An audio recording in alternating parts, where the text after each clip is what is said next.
Hello, and welcome to our June AuthorConnect Chat. I'm Michelle, Chief of Staff at BookPal, a bookseller with a mission to inspire continuous growth and learning using the transformative power of books. Today is a very special day for two reasons. First, it's our 1-year anniversary of our AuthorConnect Chat series, so woohoo! And secondly, we're going to be chatting with Ken Schmidt, the former Director of Communications for Harley-Davidson, about his book, Make Some Noise. Hey, So everybody. Ken, oh, Yep. hi Ken. So Ken is widely known as one of the business world's most outspoken and provocative thought leaders. At Harley-Davidson, he played an active role in one of the most celebrated corporate turnarounds in history, and he got paid to ride motorcycles, which is pretty cool. Very. In 2015, he formed a highly successful partnership with a management psychologist to provide in-house training to business leaders around the globe. So today, Ken will be providing some insights from his book, Make Some Noise. Then we'll have a little chat and answer any questions that you may have, which you can submit throughout the webinar at any time. And in case you have to jump off early, don't worry, we'll be sending out a recording of the webinar later next week. All right, Ken, the floor is yours. Great. Hello, everybody. Ken Schmidt here. Don't you dare jump off early because we've only got 4 hours together. That's a joke, folks. I'm kidding. Hey, let's jump right into this and let's talk about noise for a second. Noise to me is a sublime metaphor for everything that I do. It's also a sublime metaphor for vastly improving the competitiveness of virtually any business in any industry on the planet. It's also something noise that we can have some fun with here. Let me bring the metaphor to life for you. What I want you to do is just for a few seconds, imagine that a motorcycle is whipping down the street in front of the, wherever you're sitting right now. It's not a Harley. It could be a Honda, Yamaha, Kawasaki, BMW. It doesn't matter. I want you to hear that sound in your memory bank right now. Do you hear it? Zzz. Well, that motorcycle that you're hearing, if I asked you to tell me who built that bike you're hearing, you wouldn't know. You would know. You would just know that you were hearing a motorcycle, a good motorcycle, a great motorcycle. But you see, you can't tell by the sound that it's making who made it, because all those motorcycle brands I mentioned just a second ago, products look virtually identical. They sound virtually identical. We can't tell them apart. Now, by contrast, if a Harley went blasting by your office or by your window right now, you'd know it was a Harley. Why? Harleys are loud. Harleys make a very distinct noise. And that noise has been the company's calling card for over 100 years. It's distinct, it's memorable, it's something Harley owns. No competitor can hope to copy that. And now let's make this metaphorical.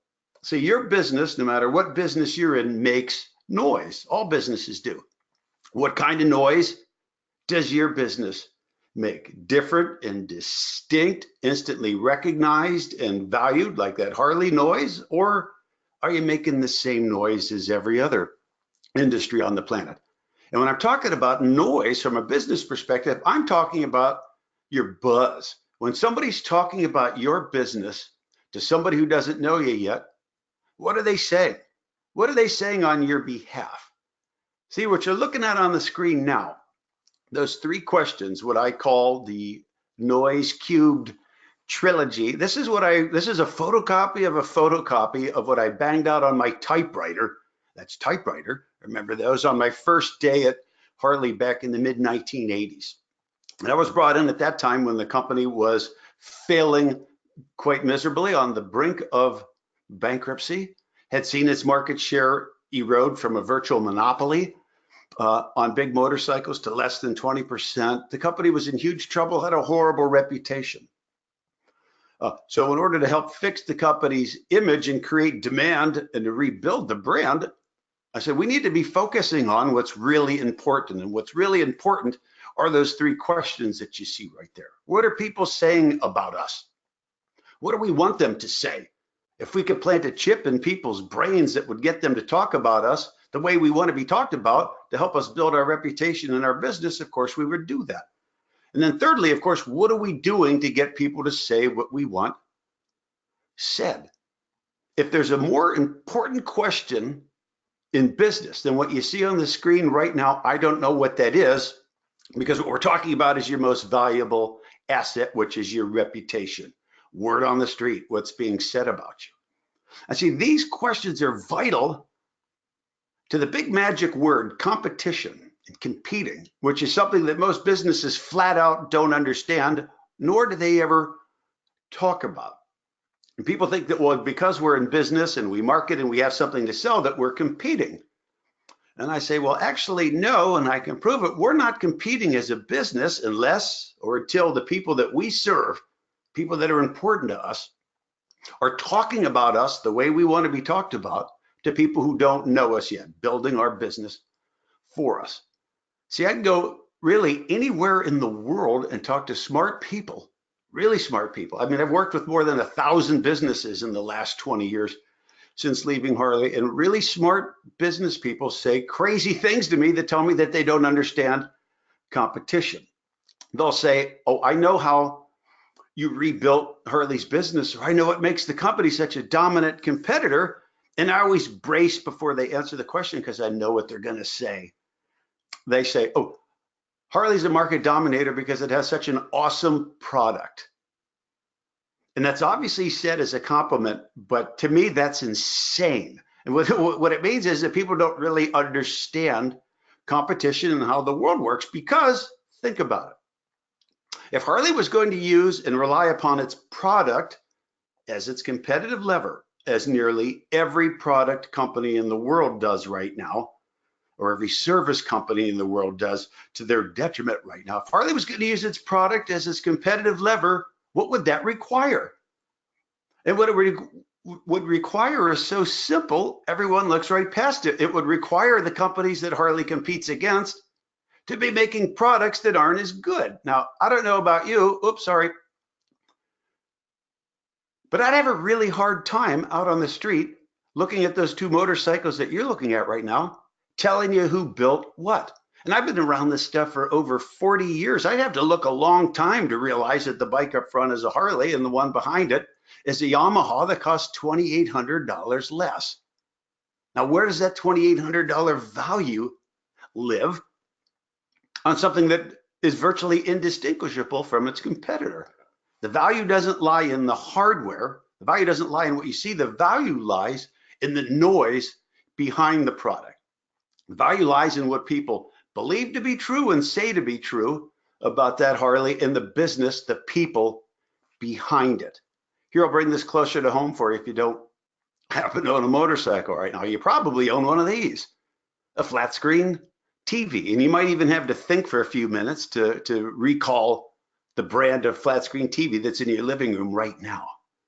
But if you went out to buy a flat screen TV today, you'd see an excellent example of exactly what's wrong in the business world today. You'd see a ton of really, really good product brought to you by businesses that we've all heard of, all priced very, very fairly and very similarly. I mean, that TV you're looking at would cost about $225. And remember, 10 or so years ago, that would have been $1,000, a luxury item, but all the value left. And the reason all the value left is because, well, look, which one of those companies, which one of those names that were on the TV that you were looking at speaks to you? Which one of those names to you represents something that you believe is the best? Which one of those names would you be embarrassed to own? See, you know, and I know, and obviously anyone who's ever bought anything knows, is you'd be happy buying any one of those, doing business with any one of these companies. And that's why the price on all these products continues to drop. The value is gone. We don't prefer any of these businesses. None of these businesses are standing out or making a noise that means something to us, something that we like to remember or talk about or take pride in, pride of ownership, and to tell other people about. So unless or until we as businesses are making a conscious decision to compete at a higher level, to build our reputation, to build stories that people can share when they're talking about us, we'll never be able to outcompete other people who are doing the same things that we do and making the same things we make selling the same things we make and pricing them for the same or less. So how do we do that? How do we do that? Obviously, the entire Make Some Noise book is about providing a roadmap of precisely how to create a distinct narrative, how to create distinct noise in the market, and how to harness your customer base or the people that are important to you to advocate for you and build your business. But let me share with you three, what I call weapons of mass attraction. Three kind of secret ingredients that you can use, or any business can use, to harness the power of the market that it serves to build its reputation for it. Here, let me show you something. What you're looking at there is obviously a motorcycle. 2 wheels, motor, seat, set of handlebars, pretty awesome. Please run out and buy one when we finish here. What I see, though, is something radically different. What I see is a study in human behavior. A study in human behavior that we can use to leverage the competitiveness of our business, or also leverage our personal competitiveness. You know, if you want to get that raise at work, if you want to get promoted at work, if you want to get that job that you applied for, when you know you're going up against people that have very similar, experiences than what you have. Let's get back to this. If you bought this motorcycle today, you would do what all Harley owners do, and that's insist that those 2 mufflers, those 2 exhaust pipes on there, get replaced by 2 that are much louder. And you've probably noticed, Harley owners, we like our motorcycles to be loud, but the government dictates that they can't be loud when they leave the factory, so we have to do that afterward, after we buy the motorcycle. The reason we want our motorcycles to be loud is precisely what you're going to use and what you're going to learn how to use, reading Make Some Noise, to improve your competitiveness. Now, when you see a Harley owner at a red light or at a stop sign sitting on, his or her motorcycle, what do Harley owners do at red lights and stop signs? We rev our engine, right? We do it instinctively. We can't not do it. And I'm sure you've noticed this. And if you haven't, you're going to notice it, as we go forward. Why do you suppose we're revving our engine like that? It's instinctive, reflexive. We're always revving the engine even though we're not moving. And the reason we're doing this is we're talking to you. And what we're saying to you, a toddler could understand, right? We're saying, hey, look at me. Well, what if you don't look? What do you suppose we do? If you don't look, we just crack it open even louder. We're going to get you to look. And believe me, you will look, out the corner of the eye, out the corner of your eyes as you're sitting at the intersection in your, in your really cool minivan. But here's what happens when you look at us, even if it's just for a split second. You've given us a tremendous gift because you have enabled us. You have filled for us, one of life's most basic but typically unmet human needs. The fact that you are looking at us validates us. That makes us visible. It makes us human. It makes us whole. I can walk up and down the street and in front of my house all day today and nobody will look at me or validate me. But if I'm on the bike making that noise, people look at me. And when people look at me, something magic happens in my brain. Dopamine squirts, the pleasure drug. So I'm experiencing, just for a few brief seconds, delight. Now let's monetize this and weaponize it. What do we as humans do to anything or anyone that gives us happiness or delight? And the answer is that we return to that thing or that person loyally until it fails to give us joy. We rev the motor, you look at us, feels good, we're going to do it again and again and again. We all have egos. 100% of the human race does. 100% of the people you depend on for your livelihood have egos. We live for it. Any boost to our ego, any boost to our self-esteem that makes us feel good about ourselves, and we return for more. This guy just told you in 1/100th of a second what he needs you to do. And the first thing that guy said to you isn't, I'm a Harley person. The first thing he said is, look at me and react to me because I'm the center of the universe. I defy you to not look at me. And if this guy were standing in front of you right now, of course you would notice him and look at him. He's proving to us, once again, that the human species is desperate for validation. It's a need that we all have. We all see ourselves as the center of the universe. And when you look at me, when you notice me or when you react to me, you're filling for me a human need that nobody else is willing to do or that nobody else is giving me. And in the business world, think of your business the way a customer looks at your business. If all you're doing is selling me what I came for and what I expect at a price that I expect to pay, but you're doing nothing for me personally, nothing that makes me feel good about myself, you're showing me no effort, nothing that delights me, I'm not going to remember any of that. I'm not going to reward your behavior by coming back. And I'm certainly not going to tell anybody else about your business. Your business isn't about you. It's about what you can do for me. Third and finally, anytime in your life you have ever discussed a business with someone, whether it's a 2-person mom and pop or if it's a 100-person business or a 5,000 employee conglomerate, if you talk about a business, you use the pronoun they, which means anytime we talk about a business, we don't talk about what the business does. We talk about who the people working at that business are, right? The most common denominator among people is other people. So we see businesses for who they are, not for what businesses make or do. I'll prove it. I have Sprint as my cell phone service provider, and I can describe Sprint for you in 2 words. They suck, right? And I can promise you, your cell phone company, they suck, or your cable company, they stink, they suck. They let us down. Not the box, not the computer, not the gizmo or the gadget or the software or the hardware, it's the people behind it. And where this takes us, though, as business people, is if the people that we hope to attract to our business don't have a positive they story to tell about us, which means they don't know us as people, who we are, what we represent, what makes us awesome or special, that means they don't have preference for us. And if we as consumers are out to buy something, a flat screen TV, a motorcycle, computer software, if we don't have a positive they story to tell about any competitor in that category, it means we have preference for no one. And when we have preference for no one, what becomes our primary purchase criteria? Low price. And every business in the world now is competing on price. And it's not because they have no choice, which is what they'll tell you. It's because the marketplace doesn't know anything about them. They don't have that positive they story to tell. In the Harley world, we know if we're going to build advocacy, if we're going to make noise and get people talking about us, we have to change the way we view business and the people that we serve.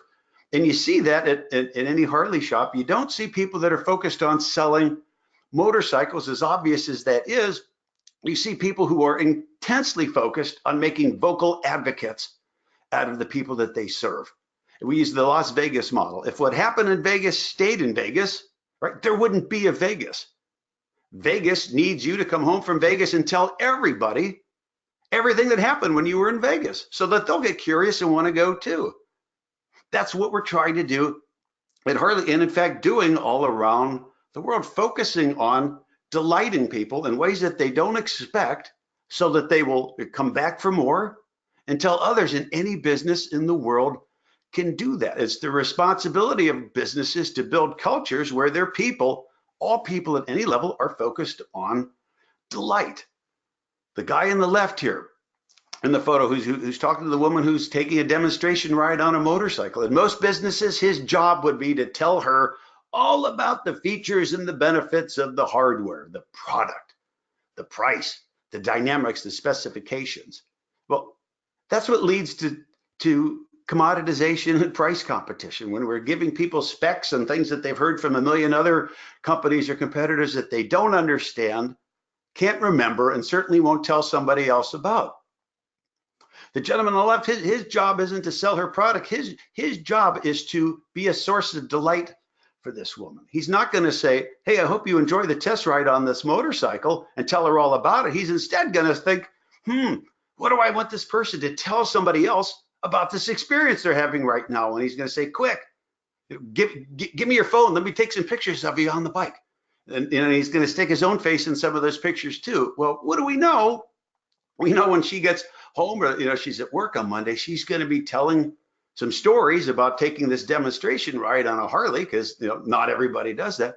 But she's also got some cool, fun photos to show. His objective here isn't to sell a motorcycle. His objective here is to be liked, to be likable, because when we as a business are more liked than the people that we're competing against, we can dominate over businesses that simply exist to push product. And finally, this guy, his name's Virgil, he's a motorcycle dealer, Harley dealer in Kitty Hawk. And what I love about Virgil is he understands competition. And if you ask Virgil what his job is as a business leader, as a business owner, Virgil will tell you, my job is to be 100% responsible for what everybody in my hometown of Asheville, North Carolina say and believe to be true about me, this business, the people that work here, what we sell and service here, and the people that we cater to. Nobody else can do that. It's my job as a leader to be visibly passionate, and you can see that in his face right now, to create an environment where we are constantly focused on advocacy, on delighting people so that they'll tell others, of not giving people what they expect, giving them something more, letting them see that effort that we put into everything that we do to make a different noise. He knows he can't sell you anything you can't get from somebody else, somewhere else, for less money. So therefore, he knows it's incumbent on him to be the more likable choice in the market that he serves. And he's the more likable choice by making noise. What are people saying about your business? What do you want them to say? And what are you doing to get them to say it? Well, pickup makes a noise, the unconventional road to dominance. And I will show you in very, very clear, very, very easy to follow steps precisely how to carve out your own distinct narrative to make noise in the market that you serve, how to shape your working culture to be focused on advocacy and on delight and on making that specific noise, how to generate tremendous amount of buzz in your industry no matter what you're selling, how to humanize your business. And at the same time, I provide a lot of very entertaining stories within the book, motorcycle type stories, to help illustrate my points, bring metaphors to life, and also give you points of reference when you're telling somebody else stories about, how within your work culture you can be improving your business, and you can retell some of these motorcycle stories that will allow people to plug into their visual memory banks and make the stories real. Thanks so much for listening, everybody. I just covered about 350 pages of book in about 15 or 16 minutes, but I would be more than happy, and in fact, delighted to answer any questions you might have about Make Some Noise or how you can be making your own business more competitive. Awesome. Well, thank you, Ken. That was I will say that you can just immediately tell how passionate you are about Harley-Davidson, about riding motorcycles, to the extent that someone who has never driven a motorcycle before in my life, want to be that lady in the photo. So there's your proof of concept that it does. I can make that happen for you.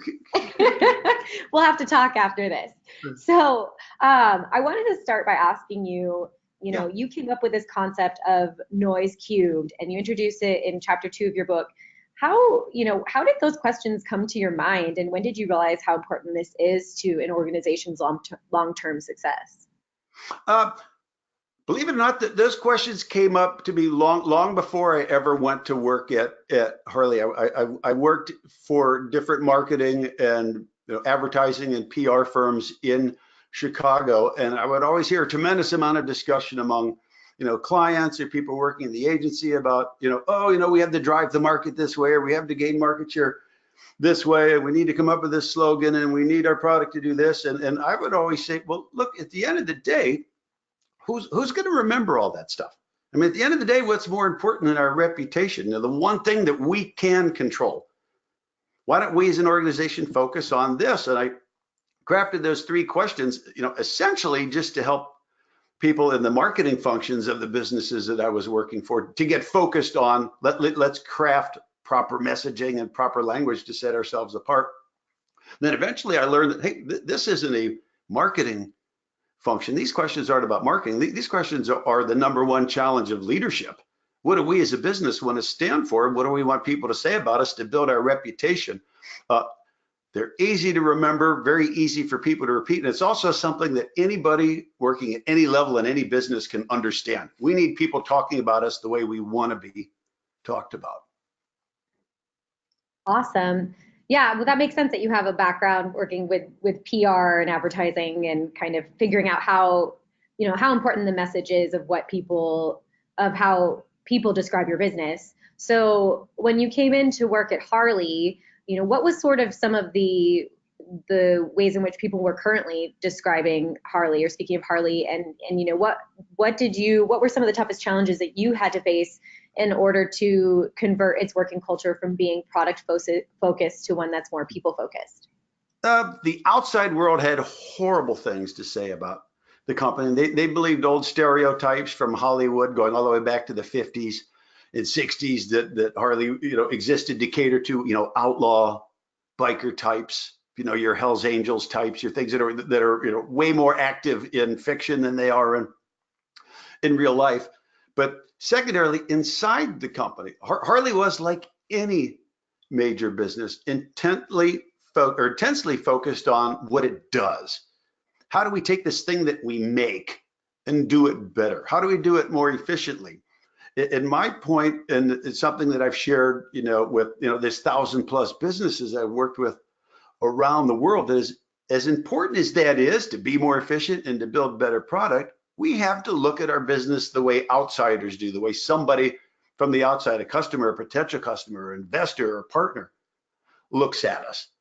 And if we can't get focused on that, if we're only going to be focused on our internal efficiencies and what we do, how can we ever dominate our competitors who are doing the exact same things? Because they're making their stuff better and faster and more reliable too. So it really requires changing a culture from being, product focused to being people focused. Yeah, the product's got to be great and we've got to be efficient, but at the same time, we've got to be focused on delighting and being a source of delight for the people that we serve. In any business in any industry in the world can do that. You don't have to be selling something cool, like Harley's. At the end of the day, businesses are people selling to people buying from people, and we're going to choose to buy from people that we like.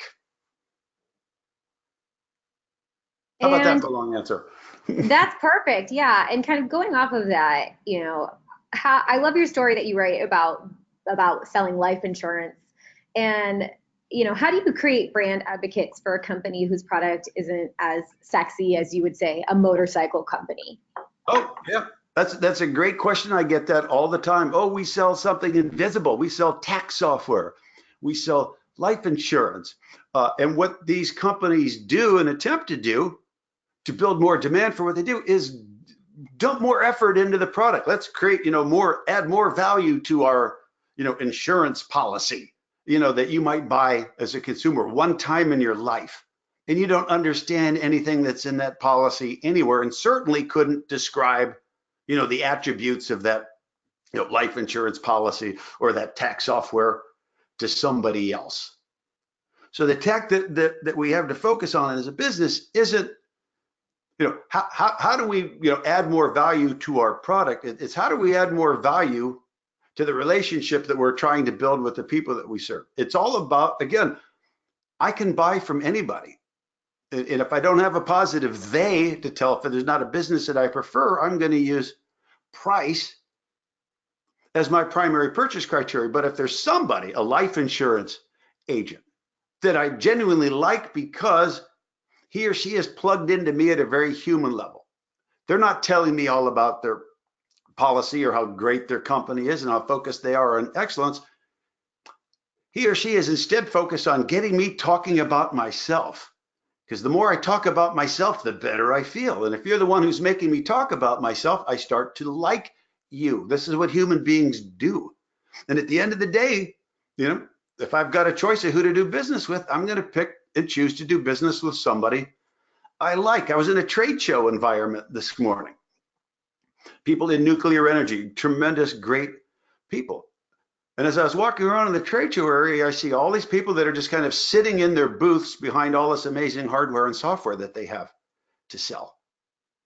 And I would tell people, I said, nobody approaches human beings that are just sitting down and relaxing, because we don't want to bother them, right? Versus if the people are up and they're in front of the booth and they come out and talk to you, engage you as a human being, get you talking about yourself a little bit, well, you tend to linger longer, right? And then you begin to, to plant the seeds of developing, a relationship or possibly a friendship.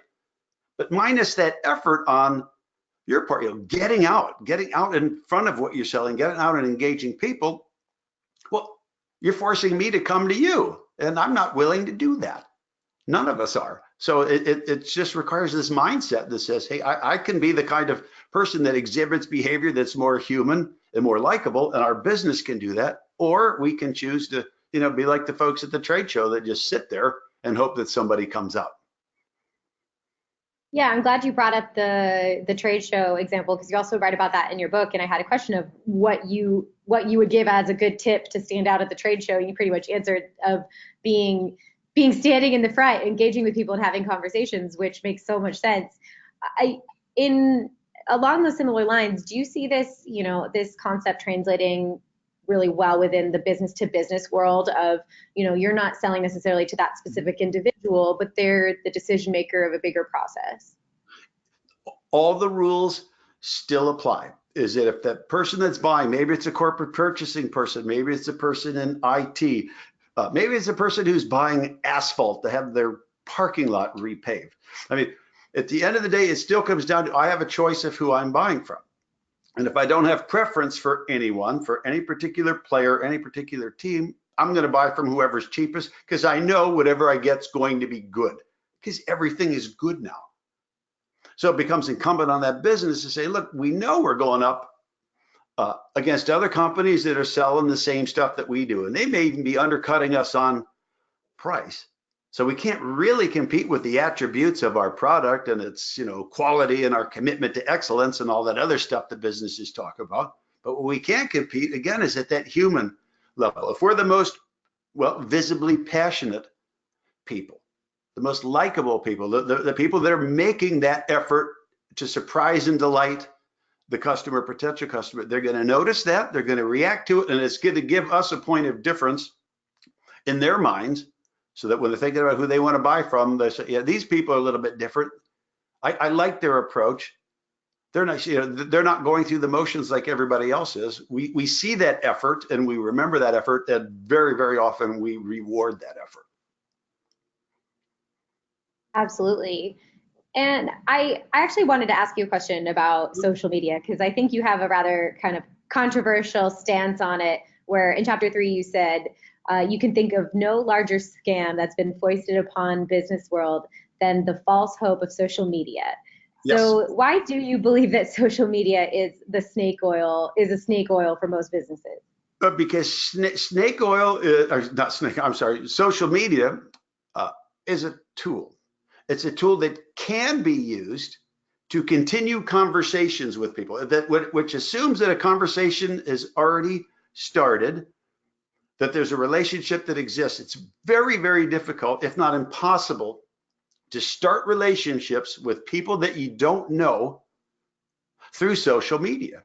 And I go to all these meetings, all these conferences where everybody talks about the promise and the allure of social media, like it's going to save their business. Then you see these same people 6 months later, and they're so frustrated because we can't figure out why it's not working for us. We have, we've hired people to do nothing but social media, and they're sending postings and things out every day, but the needle hasn't moved. And I said, well, what are these people, what are your people saying in their social media posts? And I said, what's the point in trying to have a social media strategy if you don't first have a social strategy? I mean, what do we want people to say, and what are we doing to get them to say it? And most people just look at social media as a place to keep throwing stuff. Idea, notion. Here, look at this. Look at the way we make this. Isn't this cool? And they notice that nothing is happening because the people that are seeing that have nothing to react to. I don't know the person that posted that. What am I supposed to remember from this? It's very, very difficult. Companies that have done it and done it very well are ones that understand that it works best with people that we already know, that captive audience, existing customers, versus trying to grow customers. And I just call it snake oil because so many people put so much false hope behind it, and they spend a lot of time chasing that when they could be looking at the cultural changes within their business to get them more focused on being a source of delight for people, which is not at all difficult to do. Definitely. And I think you mentioned this as well, but the other challenge is it's so difficult to measure the impact that you can make, whereas on a more granular level, you can see the difference that you're having when you're starting within the culture of the organization to direct that narrative of your company and your product and what you guys are about. So, I mean, if not social media, like where do you see it being the most effective way to stay in control of your brand narrative, whether that's advertising, your website, your customer service team, or, salespeople? Like, what is the number one area you think has the biggest influence? The number one area by far is business culture, because see, every association that we have with a business, no matter what it is, positive or negative, if we're thinking about a business or seeing a business in our mind, what we're thinking about or seeing is a reflection of that business's culture. Remember, we don't think about businesses for what they do, we think about who they are. So what this tells us is if people see us for who we are, and they do see us for who we are, that we need to be focused on making sure that we look different than the people that we're competing against. It's incumbent on whoever's running the show, the CEO, the president, the owner of the business, to go back to noise cubed. What do I want people saying about us that's different, that's distinct, that's memorable, that's repeatable? And what behaviors do we as a business need to exhibit in front of customers? What messaging do we have to include in all of our communications, on our websites, in our emails, in our advertising, if we can afford to do that, that's going to deliver that distinct, different, repeatable, meaningful message? Instead of saying, hey, our product people will focus on product, our sales people will focus on sales, our marketing people will focus on creating demand.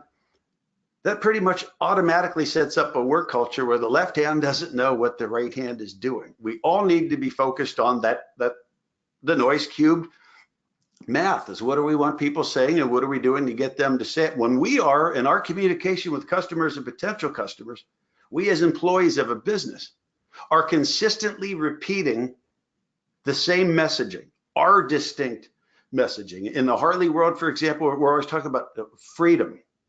Okay, other guys sell transportation. Harley is selling freedom. They're selling hardware. Harley's selling a lifestyle. They're selling performance. Harley is selling individuality and rebellion. It's all about these distinct words that people will remember, and they will see us, whether you're a Harley employee, a Harley dealer, or a Harley supplier, exhibiting that behavior at all times in front of customers, because we know that's what works and sets us apart. Again, any business on the planet can do this. So, in other words, just basically like living, breathing that message of who you are as an organization, and in everything that you do, in a way that your customers and prospects are going to see that without fail. And doing it very intentionally, and doing away with predictable things, doing away with predictable language, like never talking about your quality, our commitment to customer satisfaction, our focus on excellence, our features and benefits, because you hear that from everyone. And when you do that in front of a customer or potential customer, you're sending that person a very clear message that says, we're just like everybody else. That's the last thing as a business you should ever want to do, especially if you want to charge more for what you're selling than the other people. Absolutely. All right. Well, that pretty much wraps up our questions for the day. And as a reminder, we will be sending out a recording of this webinar next week. You can visit our website at www.book-pal.com/make-some-noise. I think it's on the next slide. Let's see. Oh, there it is. There we go. And to purchase the book for your organization, or you can send me an email at michelle@book-pal.com to learn more. I can say that the book is written in the same sort of enthusiasm and humor and narrative that Ken speaks to in this presentation. So I think you will all very much enjoy it. And if you'd like to see our full list of upcoming chats for this year, we do have them all listed on our lp.book-pal.com/AuthorConnect 2019. Our next chat is with Allison Shapira on July 11th, the author of Speak with Impact. So thank you so much to everyone for joining, and thank you, Ken, for your wonderful presentation and for sharing a little bit of your insight that you've gained over the past years working with all of your clients and working with Harley. Well, thanks so much for having me. It was fun. All right. Take care, everybody. Bye. Bye.